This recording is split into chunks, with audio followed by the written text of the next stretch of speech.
Without a shadow of a doubt, it's the Cronkite Show in social media history. I want to welcome you to another episode of the War Zone. I got my co-host in the building, my man Donovan Sadiq. I got the queen, Demetra K. And Black Girl Magic is upon us tonight. You say you don't have no options in this election. I say you got a whole bunch of them. The second African American to be nominated for the vice presidency of the United States of America. Angela Walker is in the building. Kamala who? Let's talk about it. Say, man, I want to welcome you to another episode of the War Zone. And as I normally say, every night I want to wish you a happy Hanukkah, whatever that means.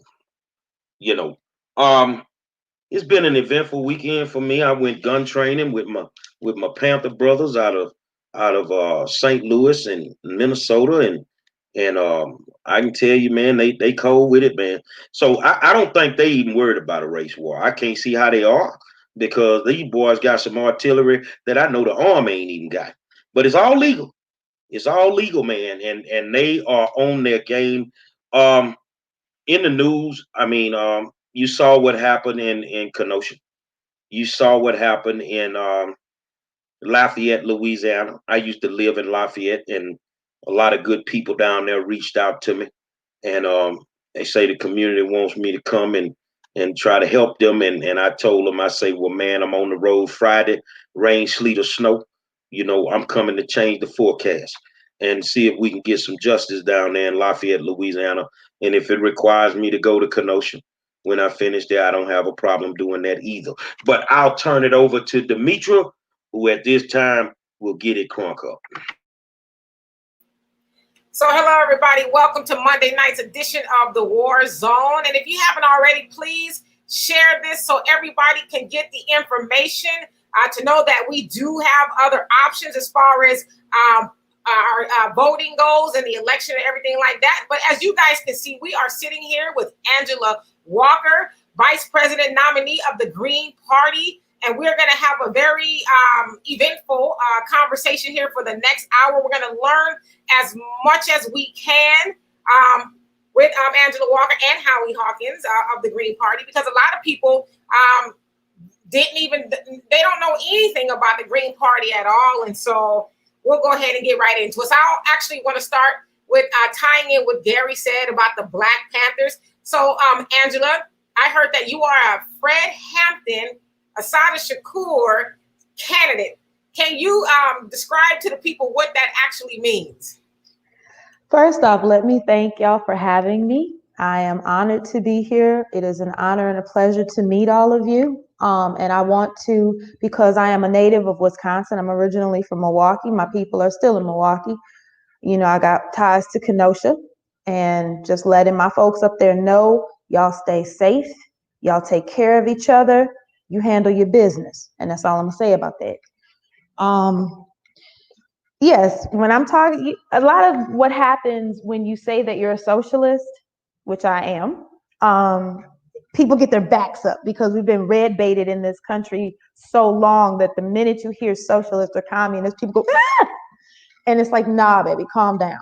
When you're talking about all of the good things that came from the Black Panthers and the things that they're still doing, the things that they stood for, those things are socialist. And so to make it easier for people to, you know, a lot of people are very good with theory. But one of the beautiful things about the Panthers is that they always were able to balance theory with practice and put things in a way that people understood, and also, you know, in action, you know, let people see how socialism works. You feed people. You make sure that people have free medical. You make sure that people have stable housing, things like that. So that's why I define myself that way. It makes it a little bit easier for people to go, oh, okay, then you're not so bad. So how do people usually receive that when they hear you describe yourself in that manner? Because, you know, to a lot of people who are uneducated, they still think the Black Panthers is, a horrible entity. They think they are anti-white and, things like that. And so how are people receptive overall of your description of your type of candidacy? You talk to them about issues, and, where people may not, go in with theory, they may not, they can't feel that. But when you start talking about the policies of the Panthers and the policies, that socialists support, then they go, oh, that's what that is. And it's like, yeah, baby, you've been benefiting. Every time you go to a public library or a public park, you're enjoying socialism. Every time you visit your co-op or put something in your credit union, which I'm a member of, that's socialism. And when you break it down by issues, people are a whole lot less afraid.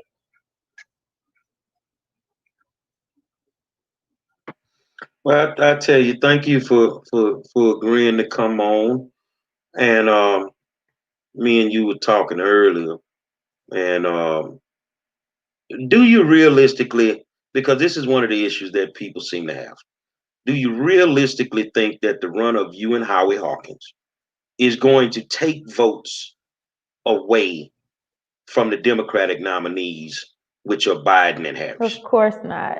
I mean, our answer, we get called, we call that the spoiler argument. And my thing is, first off, we haven't spoiled anything. Third and fourth parties only improve elections. We don't spoil them. So, there's also that when we're talking about true democracy and giving people in this country an actual choice, you need to be able to vote third or fourth party, find a party that you can, that truly represents you as closely as possible, and be able to support that rather than big Coke and big Pepsi. A whole lot of people don't like to taste either one. And so a lot of what other people also have to understand is in 2016, and don't quote me because I don't have the exact percentage in front of me, but in 2016, was it 30% of the population who was eligible to vote chose not to? So, when we're talking about, spoiling an election, we're not taking votes away from anybody. The people who support us are people who would stay home if we were not on the ballot.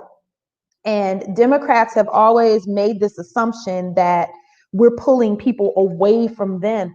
And it's like, sugar, they weren't going to support you anyway.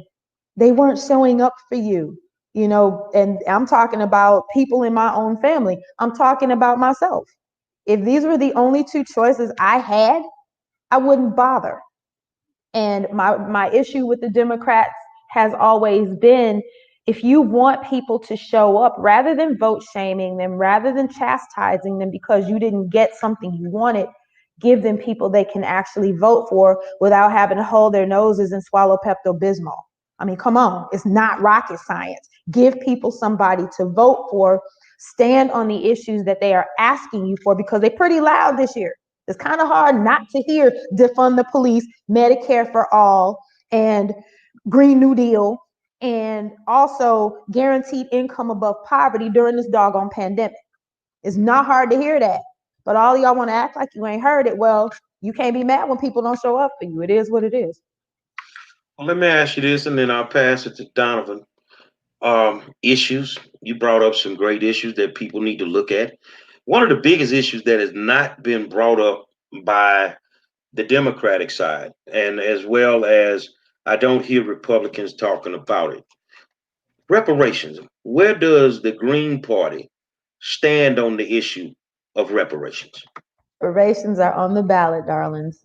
And not just for our campaign, but also as a part of our party platform. It is built into it. The Green Party has always understood that the harm that has been caused, and I'm a member, I joined NCOBRA this year, a group that is internationally known that works on nothing but reparations. And, to listen, I was at their convention they had about a month ago. And one of the things that they discussed, because so many people are very quick to say, well, I didn't own slaves, or, I didn't have a hand in that. we're going to have to be honest, folks. This country exists. The economy of this country was literally built on the backs of enslaved Africans. Own it. Own it. It is not going to hurt you to admit that this is what happened. It did. And the harm perpetuated on our people through the Ma'afa, which is the Black Holocaust, is so wide-reaching that it changed our DNA. How do you repay that? Especially in light of the fact and thinking of what's happening in Kenosha right now, that this harm has never stopped, that our lives in this country as Black people mean nothing. So no, reparations are due, darlings. And for us, that is the passage of HR 40, which is a study to examine the effects of enslavement and subsequent discrimination on living Black folks. And also, while you are doing that, for us in the Green Party and us in this campaign, the key piece to reparations is community control and Black self-determination. So, making sure that we in our communities own those entities that are in our communities, that we in our communities have a direct say in how things are governed in our communities. So, yes, reparations are on the ballot for us. Donovan? Yes. I mean, I love it. I mean, when I got turned on to the only reason I'm going Green Party this year is the fact that people keep telling me that if I don't vote, then Trump is going to, scare us to death and it's the end of the world. So my vote is very valuable. And I said, well, I'm going to go ahead and vote this party. So let me say this and then you can go back. My good friend who doesn't like a lot of politicians, one of the greatest rappers alive, Brad Jordan, Mr. Scarface, says that he likes you a lot. He's in the comments. yes. So What? Yeah, Mr. Scarface. He's in the comment. You. Holy crap. Oh my God. That's wild. But my question is this. The Democratic nominee said that on day one, he is going to do DACA, Dreamers, and LGBTQ agenda, whatever. He says he's going to do that day one. Two of the three groups I just named can't even vote for him, but he's going to do that for them. So hypothetically, you and your partner get into office. What are some of the things that you're going to do day one? One of the first things, and it takes Howie because he's like, as the president, he has like a whole plan. But one of the first things that we are intending to do is do what we, implement the first stages of Medicare for all, because right now we have a pandemic. We have a problem here. And part of our package around COVID is making sure that people are supported financially. So $2,000 a month for every adult, $500 a month for every child during the pandemic. And of course, going forward, a guaranteed income above poverty for everyone. But making sure that people are supported and able to shelter in place while we do what we can to get this curve down. Implement a national program of test, trace, and isolate so that we can, monitor where these hotspots are. I'm in South Carolina, and the infection rates here in South Carolina are it's exponential. It used, you used to see it trickle in maybe 100 cases a day. With summer and with the fact that, you can't tell folks what to do, they're going to do what they want to do. And people have been, going to Myrtle Beach, 900 a day, 1,000 a day. It's frightening. And so making sure that we have a test, trace, and isolate program in place. Also, because we're both internationalists and we're both diasporists. And first, you free the political prisoners being held in this country, free them all. And also, because I don't want to live in a country with concentration camps in the detention of migrants, and treat them properly. Reunify families where it's possible, and give them treatment, because it's just, there is no there's no justice in this. There's no honor in holding people. Migration is a human right. And I know people feel some type of way about that. And, I understand that. But, in those camps, and also, start getting, one of the things that we have is we support community control of police. It's in our ballot, or it's in our platform, and demanding an end to, police unions being able to shield officers. Every officer that murders someone should be arrested for it. They should pay for that. I mean, that's without question. And we also understand that the killings and the way that Black people are treated in this country will not change until the system is changed. Anything else is a topical reform. So for people that, the discussion we had at the top of the show about socialists, yeah, we here to overturn capitalism. Ain't no nice way to say it.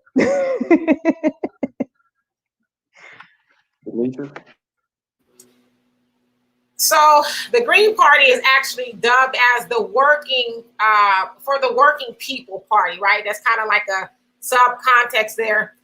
Why do you think people have a hard time embracing the ideology for the working people? Like, we tend to think we have to go for one or the other, the Democrats or the Republicans, which have proven they've not been for the people at all. But you're talking about, socialism, which helps everybody, and being for the working people, which, the working people are suffering tremendously now. So in your opinion, why do you think people have such a hard time gravitating to the Green Party? I think that, the first thing for me, like I was saying at the top of the show to Gary before we got started, I'm a dump truck driver. I work every day. Today, my day started at 5:30 a.m. I did not get off until 6:30 p.m. So when we are talking about working class and being, things that affect the working class, I am the working class. Howie is a retired Teamster. We know what it is to be without health insurance. We know what it means to be with, living check to check, which would be me right now. You get a little savings in the bank, but you know how that goes. You got family, you got people who need, how it is in our community. So, I think traditionally what people have thought of when you say the Green Party before they think about working people, they think of hippies, and they think of old white hippies, and they go, yeah. And I think that what people need to understand about the Green Party is that these policies that this party embraces and that this party, puts out are intended and, created with the working class and poor folks in mind. And also, we're the only party that is connecting capitalist exploitation of human beings and the commodification of human beings, which is nothing more than this system of mass incarceration, the new Jim Crow, you are commodifying human beings. It never changed for us. And connecting that to the exploitation and the commodification of Mother Earth herself. And so there is a linkage that when you disrespect, our planet, and you treat her like she's a commodity and her natural resources are infinite and you can just treat it any kind of way you want to, it follows that you do this to people that you don't deem people. And so one of the reasons that we have, as a party, embraced the descriptors eco-socialist is because we make that connection. That, the exploitation of the earth is connected to the exploitation of human beings and non-human life, and we need to stop it. This is not sustainable. We are on a not so slow march to extinction, and it's not an acceptable place to be. What are your thoughts about shutting down the economy due to the COVID? Because, a lot of people, are saying we have the right to an economy and get out there and work and things like that. Now, would the Green Party have shut down the economy due to the pandemic? Yes, for the simple fact that, when you hear people being resentful about shutting down the economy, they're not really being resentful about shutting down the economy. They're nervous about being able to make their financial obligations. But because we, in this country tend to paint things with a broad brush, you're like, yeah, you shut it down. But no, you're upset because you are stressed to begin with about the fact that this thing is happening, and you're also not bringing in any income if you are unable to work. And so what needed to have happened in that place and what we saw in other countries, this isn't something that's aspirational. This is something other countries did and are still doing.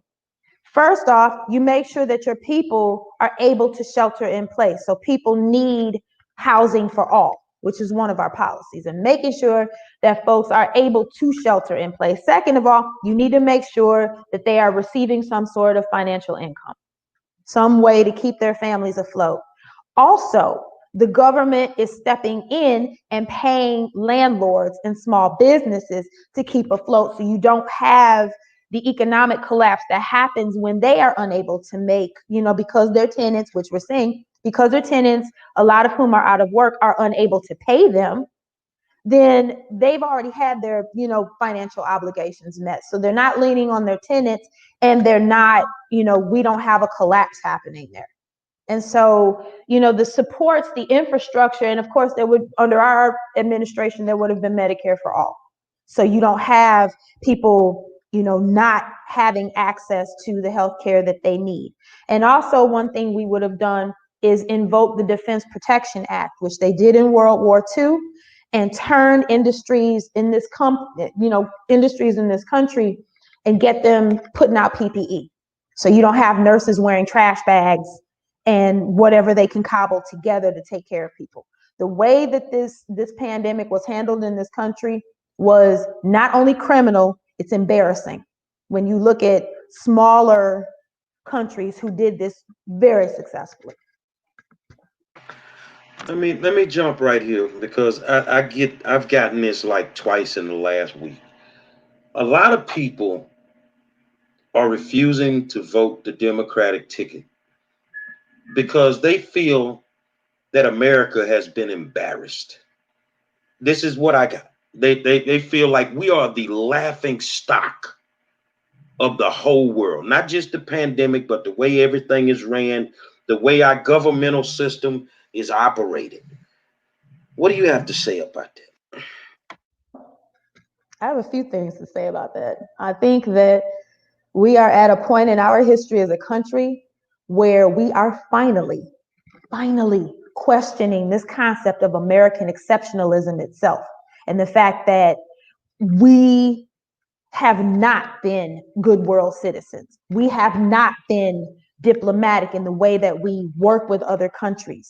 The fact that you've got, 9 shadow wars happening in primarily Black and brown countries, when you look at our history as a country of destabilizing democratic elections in other countries, we have not been good citizens at all. We have not been good world citizens. And so I would argue, for people, or gently push back to people that say that we are now a laughing stock. Baby, they've never trusted us. We've never been trustworthy. We're that spoiled kid that, you got something under your soil. Rather than be diplomatic and talk about cooperation, we come and take it because we got the bigger toys and we can blast you into oblivion. I don't want to be known for that. And so, a friend of mine, a very dear friend of mine who recently joined the Ancestors, Mimi Soltysik, I was his running mate in 2016. He asked a question one day that said, when you see the American flag, what do you feel? And all I could say was anxiety, because people around the world do not see us as a liberator. They see us as an oppressor. And I think that predates the individual currently occupying the White House. Now, that said, he certainly did not help anything. And his handling of this pandemic is embarrassing, especially when you had templates around the world in much smaller nations that handled this much more effectively. So, I would argue or gently push back. We have a lot of dues to pay within these borders and also outside of them. This question is one that's near and dear to me. Education, as we've seen with the pandemic, we figured out that we are so far behind that it's unreal. that it is totally unreal. What would you and Mr. Hawkins propose to decrease the gap in the educational environment between everybody else and African American and Latino children? Because they're not giving them the same education. Because I feel that school choice and magnets were designed to do exactly what they're doing right now. So how would you guys attack that issue? I am super glad to hear you say that. One of the last things I did as, I worked for a nonprofit before I left Milwaukee. I've been a driver for almost 20 years, and I cheat on it every now and again and go do something else, and then I come right back to it. So, was education, fighting privatization of education. I am a huge advocate of public schools. And I believe, absolutely, I am a product of public schools. That said, I also know that it is time for us as communities to revisit what we understand education to be and to have those discussions again. What does it mean to educate young people? Standardized testing, when you're asking our young people, they're being taught to a test, and this test is supposed to assess what they know, and then you decide our kids are behind because they can't, or they don't answer this test satisfactorily. That's bull. It's garbage. These tests were not intended for our young people to succeed. And so one of the things that we are against is, using standardized testing to determine how children learn or determine where they are, ranking them as far as you're behind or you're ahead or things like that, because these tests have been proven to be biased. We also believe that, and I'm a huge, well, we both are, but a huge fan of the community schools model, which means that the school in your neighborhood needs to be the hub of that neighborhood. And it needs to look like that neighborhood. It needs to serve the needs of the people in that neighborhood. So if you are in an area that is not really good about having fresh food available, that should be offered at school. And folks come into the school that can make those programs happen. There's grocery stores that have mobile pop-up things, and this was happening in Milwaukee before I left. So I mean, we were pushing for our community schools, but also those young people and families and caregivers in that community, when they walk through those doors, they should see themselves. They should see themselves reflected in the curricula. And if that means that we revamp how, who is making curricula, who is having a hand in textbooks and things like that, then it's time to do all that. Because our young people should not have to search to find themselves in the educational system. They should feel welcome. They should feel supported. They should be able to speak their languages. And that includes those of us who are also bilingual, because we speak Black, vernacular English.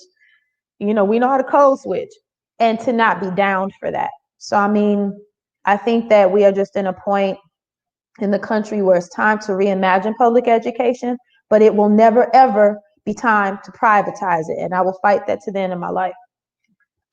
I'm gonna tell you something. I've been an education advocate for 8 years, and I want to cry because I've never heard a politician say what you just said. I got teachers on here going, wow, they loving what you're talking about. So I'm gonna ask a question. I got like 4 or 5 different streams going. And how do you feel about an increase? Get rid of these tests. Take the money that we spend it on the tests, and let's increase teacher salary. How do you feel? Education is holy. Teachers are holy. Teachers do holy work. And I, as a child who grew up in Milwaukee, went to Milwaukee public schools, tested gifted for years. My brother and I both, and now my oldest grandson does.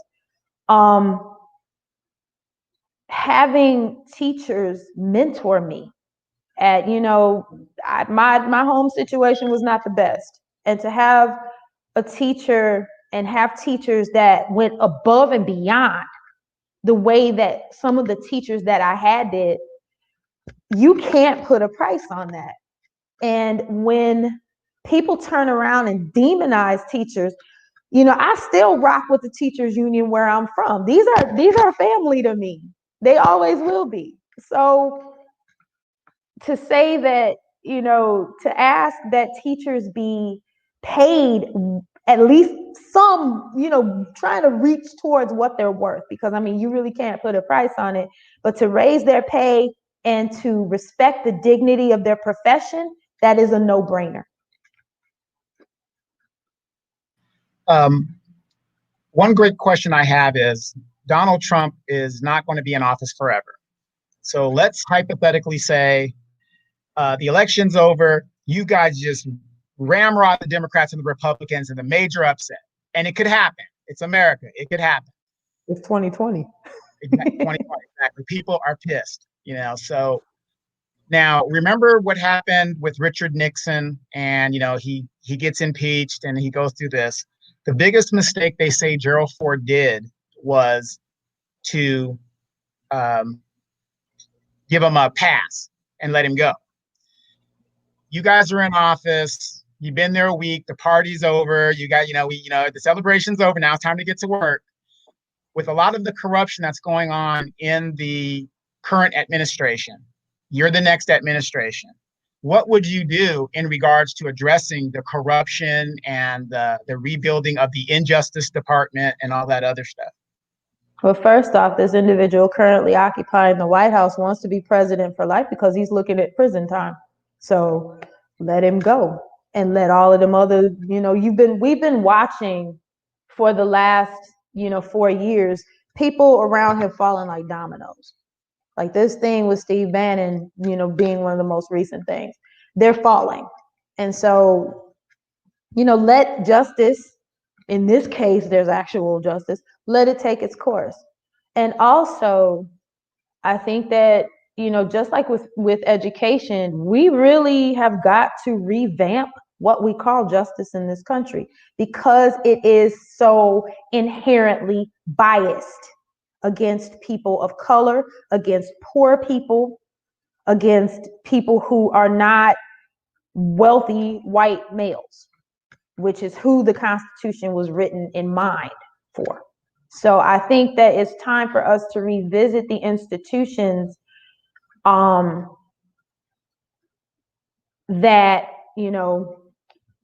hold up this country, I suppose, because the things that are happening, the violence, that the state wreaks on communities of color is so embedded in the system of this country that we have to change the system. And I think that going in and re-examining all of those things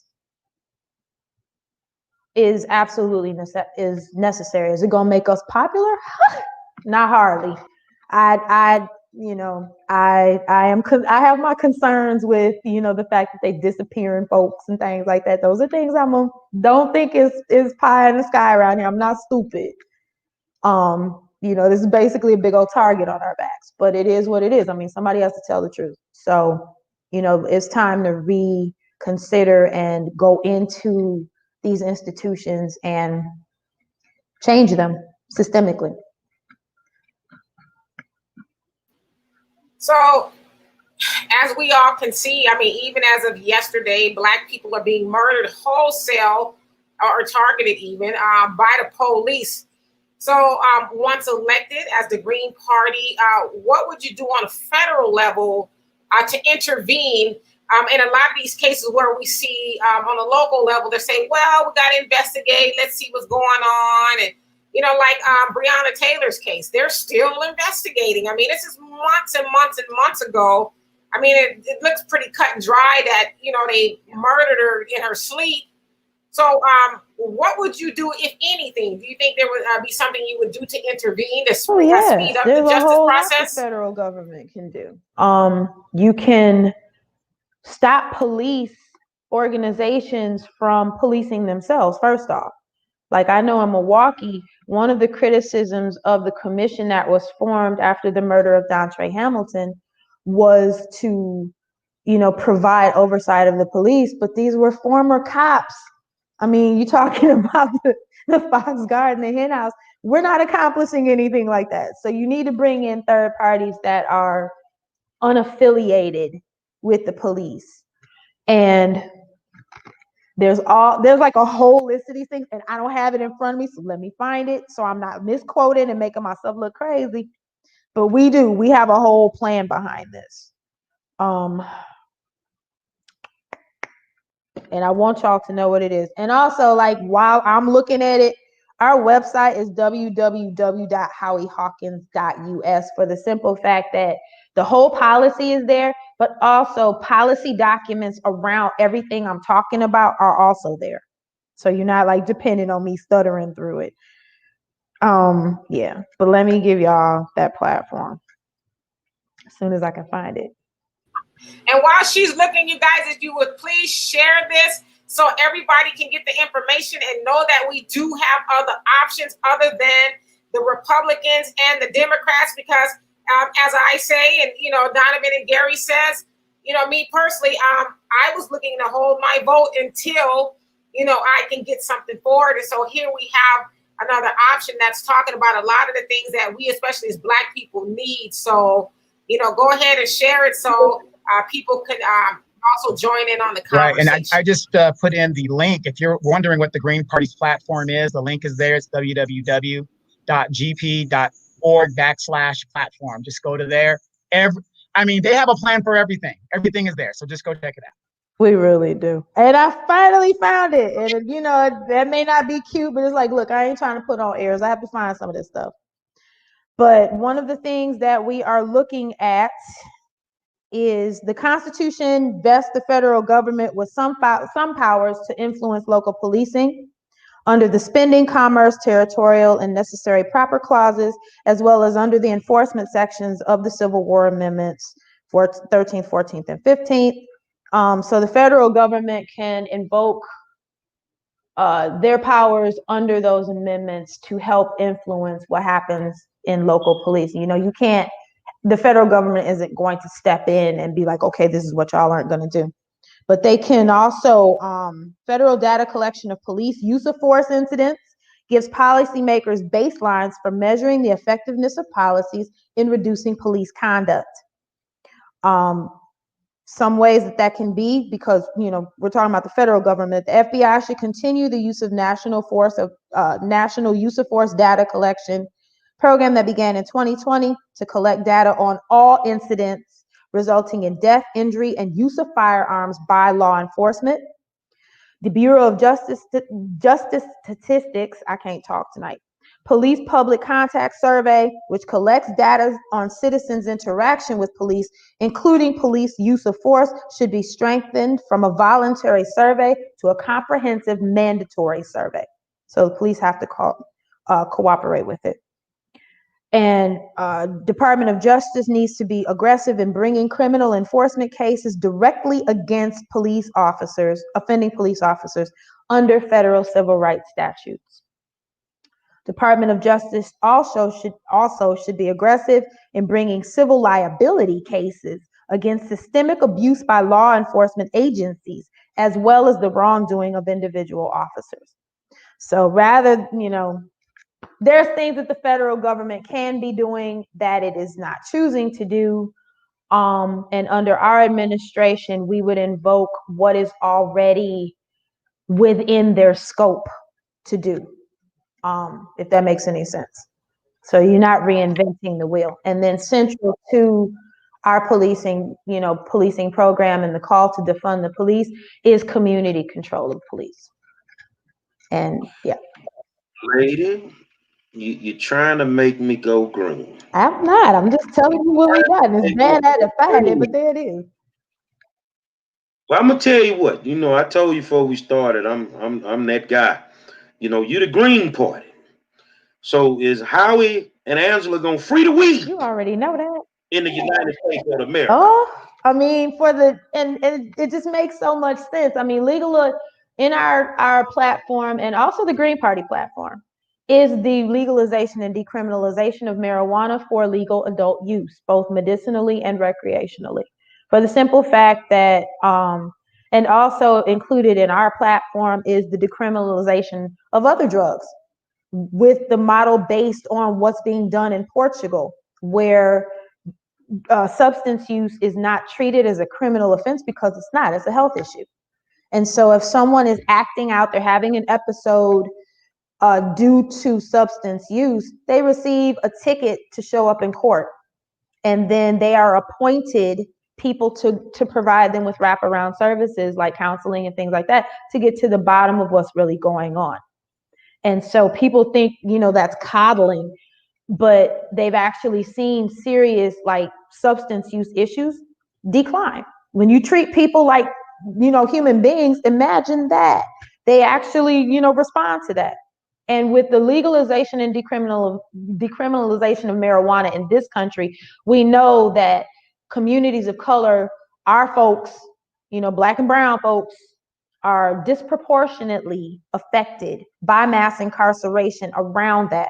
And so one of the pieces of the legalization and decriminalization, the decrim of marijuana, is not only freeing people who are incarcerated on marijuana offenses, but also giving the communities that are most harmed, that have been most harmed by the war on drugs, priority in the legal grow industry as a finance, as something that is an economic engine. Now, this may be a question for Howie, but I mean, you would be the VP. Mm-hmm. Say you got a guy that went to jail for 30, 40 years for having a gram a week, and you got that power to clear his record up. Trump clearing all his friends' records up. Would you do it for him? Would you help the brother get back on his feet? I think that's in there. I mean, what I did was like an overview, but there is a whole policy paper on the website around the legalization and decriminalization of marijuana and why it's necessary. And I believe, because I'm not looking right at it, and let me find it, to expunge people's records so that, this is not something that is being held against them, but rather than tell y'all that and be wrong, although I know it's on there, I would rather be able to show it to you. So I tell you what, think about that one, and you're trying to find it. And now I'm finna go get you some real votes. I'm gonna see if they'll turn green. Y'all gonna get rid of that student loan debt? He has, yes, it's in here. Hold on. Y'all out there that's going to school with all this debt, she finna answer a real question for y'all. So if my good friend over here say she gonna get rid of that student loan debt, I might have to put that red down. I might have to ride with that green because I got student loan debt right now. What do I? Let me see. Oh no! If you answer that question, that's a game changer right there. You're gonna see a whole bunch of people. That's a monster there, man. That's a monster there, man. Let me find student loan debt needs to be out the window. Other countries ain't even doing that, man. No, and we need to get rid of student loan debt. And part of our platform is offering free education from pre-K through college for free public education. Now, if people choose to go to like private schools, they'll be available, but I think student debt won't be the lion's share of your budget. But let me find that. But yeah, lifelong free public education, pre-K through college. And Demetri, you need to be on Amazon right now and finding this later a super later cake, please. I know all you politicians out there, you watching and you listening. Y'all got some work to do between now and November. Man. Now here's the thing. This is the stuff people who are brainwashed think they have no options, and just about everything that she has talked about is an ail going on in the community that they say that they're going to do, and the other two parties say we ain't doing a damn thing. But you're gonna give us that vote. Yeah, it's in here. I mean, I'm like under duress trying to find it, but he has a policy paper on making sure that student debt, I mean, if you go to a public school, you're not going to incur student debt. And for people who have it, it is, I think there's like because I don't have it in front of me, a way that you pay that back up until a certain amount of years, and then that's a wrap. All right, on. So It's in the website. It firsthand, they gonna free the weed. All of y'all in the hood with the weed issues, Angela and Howie is gonna free the weed. I'm good for now. She gonna free the weed. Well, yeah, because I believe Biden says that he doesn't want to do that. He's against that. He doesn't want to do a damn thing. He's status quo. But let me get to this question for you real quick, Angela. It says, what is your stance on term limits in Congress, and how would you get that legislation passed if it's agreed with? We need term limits in Congress. Do you agree with that? Yes, and we also need term limits in the Supreme Court. You have to have people who are able to make decisions that are reflective of the times. And you shouldn't have, justices who, are ailing or,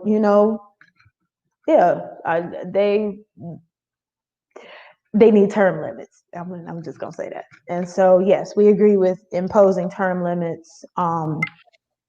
Clarence Thomas need a term limit for sure, because we don't know if he coherent or not. He never says anything. I was being my most diplomatic. I just said they need term limits. I didn't specify. I'm from the hood. We just run our mouth some days. So am I, but my mama would hit me if I said half of what I want to say right now. Back in the day. So my grandma will talk about me. So yes, we support term limits, and we think that it's important that the folks that are serving the people are reflective of the times that people are moving in, and getting that passed. Well, that's the question we have about most of our policies. Because people say, okay, yeah, you get elected, then how are you going to get them to work with you? And all I can say is being transparent, being diplomatic, and also reminding them that if we are elected, it is because the people of this country chose us. And reminding the folks who are currently serving in office, you better get on your toes, because you didn't see us coming. And if you want to keep your place, you need to get with the program, and I mean that literally. So, I mean, it's not that hard if you are elected to do the will of the people, to do the will of the people. And we have allowed politicians to take office, and we step back and expect them to do whatever. Y'all do you. We elected you, and that's the end of it. And that's not the end of it. It is our job to hold our electeds accountable. When they are not answering to us, this is what we get. Y'all want Medicare for all, but it's not on the table. How dare you? When 84% of the people in this country ask for this policy. Something as low-hanging fruit as marijuana legalization, because it's legal in so many states. How dare you say that this is not even something you're going to consider? Who are you to do that? You are not doing the will of the people, and therefore they don't owe you a vote. Well, keeping along with the question of term limits, and you brought up Supreme Court justices. We've heard that thrown around a lot. Oh, well, we need Joe Biden to get in there so he can pick a Supreme Court justice, a Black woman Supreme Court justice, because Trump is stacking the courts with, his type of candidates or justices, if you will. So what kind of Supreme Court justice would the Green Party put in there? And how important at this point is it to have a Black woman? Because I say this before you answer the question. A lot of people are saying, well, Joe Biden he's going to pick a Black woman Supreme Court justice. I'm like, well, he picked Clarence Thomas if you really think about it. So what makes you think he's going to do right this time? So what are your thoughts on that? I wasn't going to say it. I'm trying to be good. You're exactly right. And I think that, since, I'm going to assume that this, because I'm not looking at the chat, but like, I'm going to assume that your audience is primarily us. All our skin folk ain't our kin folks. Look at the policies. There is no guarantee that Joe Biden is going to appoint a Black woman that reflects the views of the people in the way that you think that they will. Clarence Thomas is a perfect example. And also, when you have, at the same time that you have a call throughout the country around police violence, you don't pick someone to be your VP that embodies that system. I didn't understand that. But hey, I don't have to.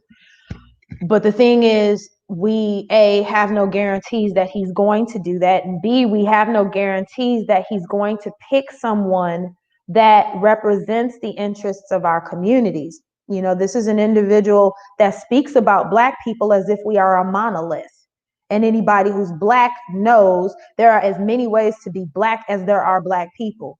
And for him to, and this is not just one, he has a history of making these statements about Black people. This is not recent. This cat been doing this for decades. And he got a pass because he rode Obama's coattails and, was his wingman basically. And now all of a sudden you feel like you can come on radio shows and you can come on, be interviewed and get real glib with your mouth about our people. You don't know us like that, quite frankly. And I'd be very happy to tell him that to his face. And so I think that we need to stop assuming that these folks are going to do what we want them to do. If it is not in his platform going forward, what incentive, once he is elected, what incentive does he have to do your will once you've given him your vote? I tell you what, there was a rumor going around that Kamala was the first African American female VP. I know she wasn't the first. I kind of figured out who was the second. What's your ideologies? The media, Black America wants to believe that she was the first. And this is not true. It's not. Explain this to these people so they can get it, because I know you were the second. Actually, I'm not. I'm at the bottom of the pile, to be honest with you. There is a long list starting back in like the 40s, the 50s of Black women being nominated as vice president of the United States. Charlotta Bass being one of them, Angela Davis being another one. When you're talking about president, you're talking about Shirley Chisholm, Rosa Clemente for VP, Cynthia McKinney for VP. Come on, y'all. I mean, the thing that they left out, which is just a shining example, I think, of the way that third parties and fourth parties are erased in this country. And we are. We are not even considered for the debate stage. We are, pushed out of the media. Our campaign has gotten more media in Latin America, India, Europe than we have in the United States. That is not by accident. And, the fact that the Democrats can put this out and say, oh, this is, I'm not denying, Senator Harris, her fanfare. You were chosen. You should, you deserve whatever accolades are coming your way. But the party was irresponsible because you are not the first Black woman to be nominated as vice president, of the United States. There's a long history on the left of we've been doing this. We've been nominating Black women. We've been nominating Latinx and Indigenous women. This is what we do. And if I really wanted to be petty, I was the Green Party's VP nominee before she was chosen by the Democrats. If I want to be petty, I can say that. I'm going to be petty. You were. I was. I know she don't like me no more. She don't know me, but she don't like me. So my thing, this is a big issue in America, crime. Um, where we see it at today, you being a grassroots organizer, how would the Green Party, Howie, and you deal with the crime that seems to be has overtaken what I call democratically controlled cities as well as states? How would you two good people attack that? Talking about crime, I ran in 2014 against Sheriff David Clarke in Milwaukee County. And if people are aware of who that individual was, he eventually became a pundit for Fox News, black fella in the cowboy hat that don't like black people. That guy. I ran against him as a broke unknown socialist, independent socialist in 2014. Our campaign pulled 20% of the vote in that election. So, it was not so much that people knew me, it was a referendum against him, which was interesting. It was shocked the crap out of me. But I say that to say that when we are talking about crime, and what my platform was then, is that if you are interested in fighting crime, then let's start by fighting poverty, because poverty is a crime against humanity. And let's talk about making sure that communities, the most marginalized communities, have access to the things that they need to simply live. Housing is a human right. Healthcare is a human right. Access to a good education is a human right, where you are not paying, out the nose for these things. Those are human rights. And in Milwaukee County, we've watched the erosion of our public schools, the privatization of our public schools, the attempted privatization of our transit system twice. I used to be the legislative director for our transit union. And so fighting for public transit access is one of my things. Watching inner city hospitals close and lack of access, ability for people to get to, the medical care that they needed.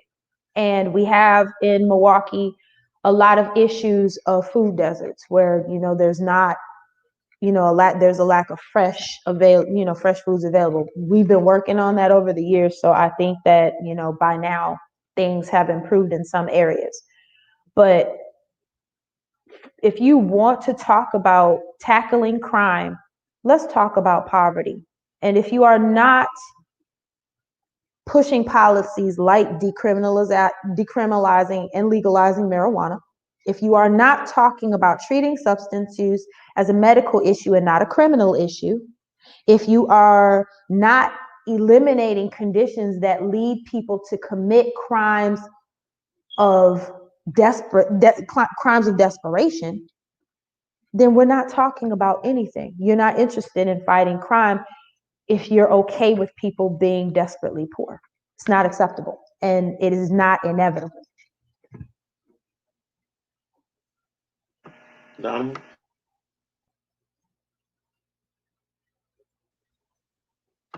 Demetri? Yeah, I just wanted to ask you this question real quick. I got to go back up here. It says, I noticed the Democratic Party got the Green Party off the general election ballot in Rhode Island and Montana. Can you please tell us how many states the Green Party in the general election are on, and any Green Party states at risk of corrupt DNC getting states to kick the Green Party off? So how many states are you guys actually on the ticket? And I need to pull up ballot access. I want to say we are on I think it was about 30 states. Wisconsin, my home state, pulled us off the ballot. We are fighting them in court. There's an attempt in Texas to pull us off of the ballot. And also in Pennsylvania, where we're also fighting that. And yeah, I mean, it's very real, talking about the fact that party suppression is voter suppression. If people are indicating they want third parties and fourth parties, like the libertarians, they are viable. And if people are indicating that they want these folks, they at least want a choice, I think that it's super ironic that these challenges to us being on the ballot are coming from the Democratic Party, and they are. And so I think we've got write-in status in, I want to say 3 states. We're not done with our petitioning either. There's states that we are still on the ground petitioning in. So during a pandemic. So, but this is a very clear case of party suppression, which is voter suppression, where they are pushing us off the ballot because certain states like Wisconsin and Pennsylvania are battleground states, and they don't want the competition. And we, since Medicare for All, the gutted, diluted version they were offering people, and they've even pulled that off the table, we're the only ones talking about the full strength Green New Deal because it's ours to begin with. The Democrats didn't come up with that, honey. That's ours. We're the only one offering people, and they see that as a threat. And here we are.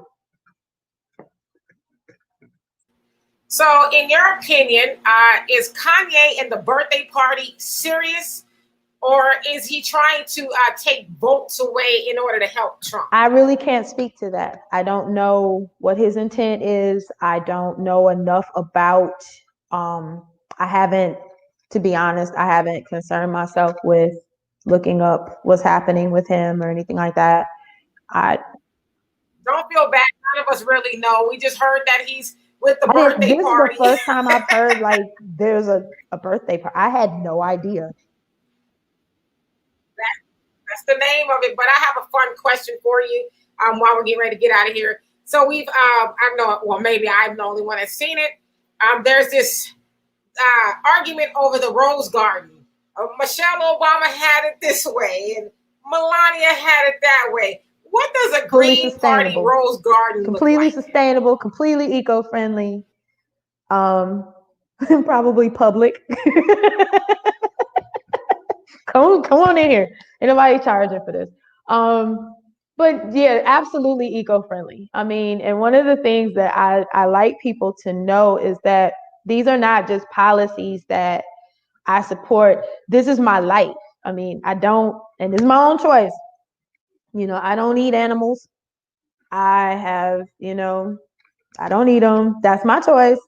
I practice holistic, which is something that comes under our Medicare for All plan as well. And I get asked that particularly from Black and Latinx people about respecting indigenous medicines and the fact that we have a history with plant medicines and how we treat ourselves in holistic ways, and making sure that gets respected along with more westernized versions of medicine. Absolutely. This is something I myself practice.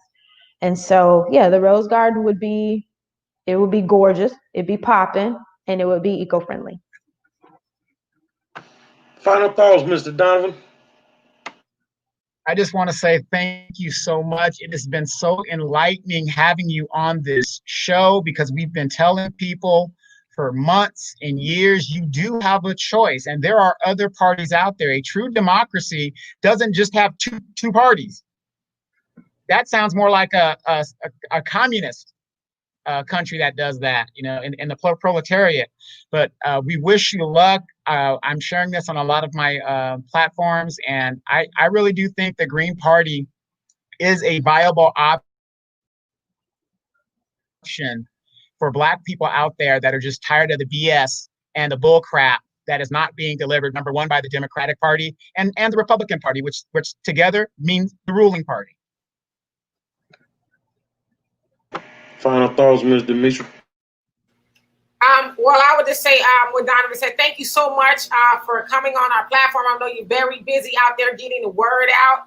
And I'm so happy because, I'm on the path of holding the vote, but it gives me hope to listen to the Green Party's platform, because, you don't want to sit out completely, but I'm ready to do that unless I can vote for somebody who is going to offer me something. So I'm definitely looking at the Green Party. And also, as a couple people here want to know, where can we get apparel? Is there a place where we can purchase Green Party 2020 shirts? It's on the website. Everything is on www.howiehawkins.us. And things have gotten slowed up because of the mail, but I think that like orders are getting out the way that they need to now. So yeah, merch, but also I really encourage people to take, there's policies and perspectives. Those are like Howie has put whole policy papers on these, platforms, like, the pieces of the platform. So you're not just reading Medicare for all, but there's also a policy paper around how we pay for it. There is a budget for the eco-socialist Green New Deal, and the budget's there. All of those things are completely available on the website. And for anyone that has questions, just hit us up on the website, or like, I do my own Twitter stuff. So like, if you're on social media, just everything is Angela M. Walker. And like, if you got a question, slide in my DMs. One, I want to thank you for coming on the show, and giving these good people another option. You guys are definitely a great option. And for those that just feel like, if I vote for him, that's not going to help us get rid of Trump, say, man, your vote, your choice, but now you have more choices. You can't say that you don't have a viable choice. Now, I will send word out, because, I got the hood watching me all around the country. All of y'all in the hood, they gonna free the weed. You ain't finna be going to jail behind those Swiss sweets no more, man. Y'all need to get to the polls, man, with your pants sagging, with your elbows poking out on your cutlass. And you need to go to the polls, man. They gonna free the weed.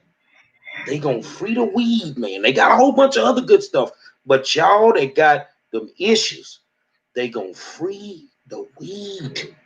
Like I had an interview very recently with that centered on drug policy, and I told them, I said, the only reason I don't smoke is because I can't. I get dropped at work, but if I could, I would. So people need to understand that this is personal. So it was a thought-provoking conversation. You guys now, especially African Americans that were complaining, you have a great African American choice. You have a great party that, honestly, I've not seen it being done this year. They have a plan on everything that you can bring up. They not running, they not ducking. They can answer any question that you have.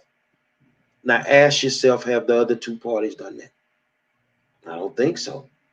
So now you got another option. Say, man, I want to thank y'all for tuning in tonight, and you need to share this video. Put it out there. Make them mad. Make them mad. Make all of them mad.